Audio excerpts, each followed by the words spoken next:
Hey, hey, hello everyone, welcome back to my another video. और आज start करने वाली हूँ मैं एक कंप्यूटर साइंस का बहुत इंपॉर्टेंट टॉपिक जो कि जिसका नाम है डेटा स्ट्रक्चर।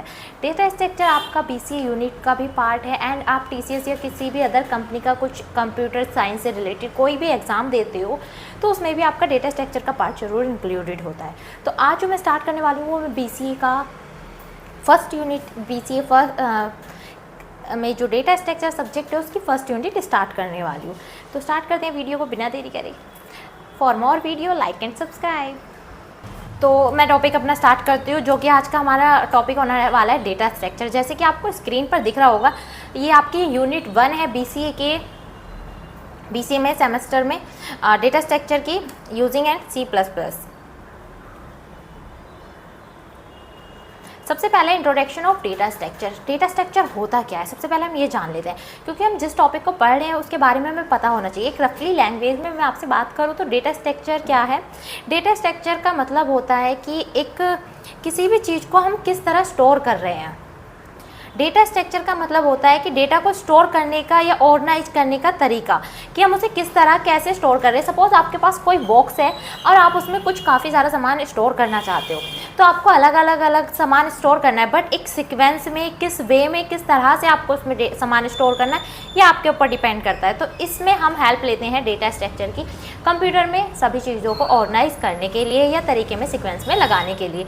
मैंने एक रफली मैसेज लैंग्वेज में यहाँ पर आपको दिख भी रहा होगा कि जो कि मेंशन किया है। एक सेकेंड,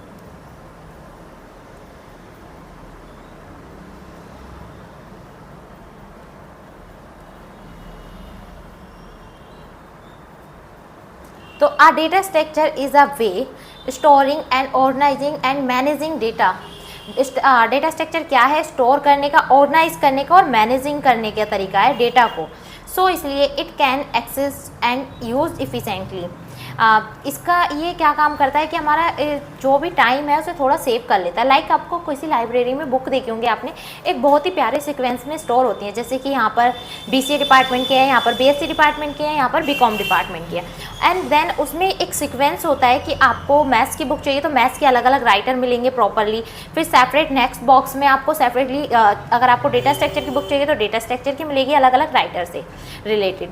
तो आपको अब इफ़िशेंटली का मतलब क्या है यहाँ पर, जैसे आप चाहते हो कि डायरेक्टली आपको बीसीए की मैथ्स की बुक चाहिए तो आप क्या करोगे, डायरेक्ट लाइब्रेरी में जाओगे, उसी ही सेपरेट बॉक्स में सर्च करना स्टार्ट करोगे, उसमें डायरेक्टली आप राइटर देखोगे। तो इसमें आपका टाइम बचा, आपको पूरी लाइब्रेरी नहीं ढूंढनी पड़ी, आपको पूरी अलमीरा नहीं चेक करनी पड़ी, प्रॉपरली आपको पता चल गया यहाँ पर हमारी मैथ्स की बुक है, हम उसमें अपना राइटर सर्च कर लेंगे। ठीक है, इस तरीके से हम डेटा स्ट्रक्चर का यूज़ करते हैं। डेटा स्ट्रक्चर का मतलब होता है डेटा को स्टोर करने के लिए, ऑर्गेनाइज करने के लिए एक तरीका, ताकि उस पर आसानी से कोई भी ऑपरेशन कर सके, जैसे कि सर्च कर सके, इंसर्ट कर सके, डिलीट कर सके। मान लो कि आपको कोई न्यू बुक मैथ की ऐड करनी है तो हमें पूरी लाइब्रेरी नहीं सर्च करनी है, हमें पता है कि मैथ्स का बॉक्स कौन सा है, हम डायरेक्टली जाके उसमें ऐड कर देंगे। ये आपका हो गया एक तरीके से उसमें इंसर्ट करने के लिए न्यू बुक को। सर्च करने का मतलब हो गया कि आप चाहते हैं कि आपको मैथ्स की, जैसे मैंने अभी थोड़ी देर पहले ये जिस सभी एग्जाम्पल दिया था कि आप मैथ्स की बुक सर्च करना चाहते हो तो आपको उसके लिए पूरी लाइब्रेरी नहीं ढूंढनी है, हमें पूरी लाइब्रेरी नहीं घूमनी है, इतना वर्क नहीं है। हमारा मेन टारगेट है कि हम उस बॉक्स में जाकर अपनी मैथ्स की बुक ले लें। ये हो गया आपका सर्च करने का। और डिलीट करने की बात करते हैं।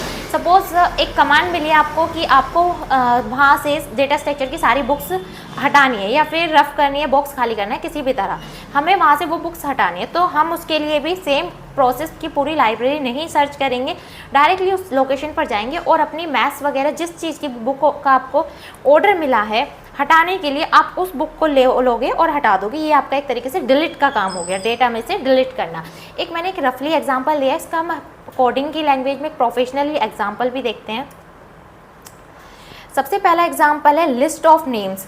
सपोज काफ़ी सारे नेम्स, आपने प्रोग्रामिंग पढ़ी होगी लास्ट सेमेस्टर में, सी लैंग्वेज में भी एरे का टॉपिक पढ़ा होगा थोड़ा सा।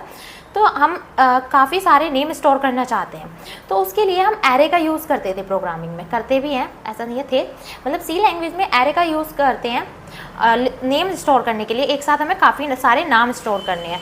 ऐसी फ़ोन बुक ले लो, आपके पास नेम का भी एक डेटा है, इस तरह देखते हैं, एक हमारे पास नेम का डेटा है और एक है नंबर का, इस तरह।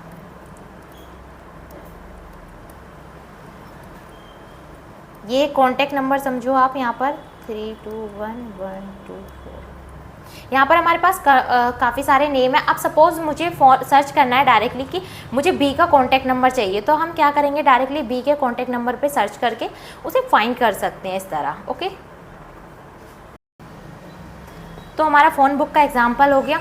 आई होप आपको समझ में आ गया होगा, क्लियर हो गया होगा कि डेटा स्ट्रक्चर क्या होता है। For more like and subscribe this channel.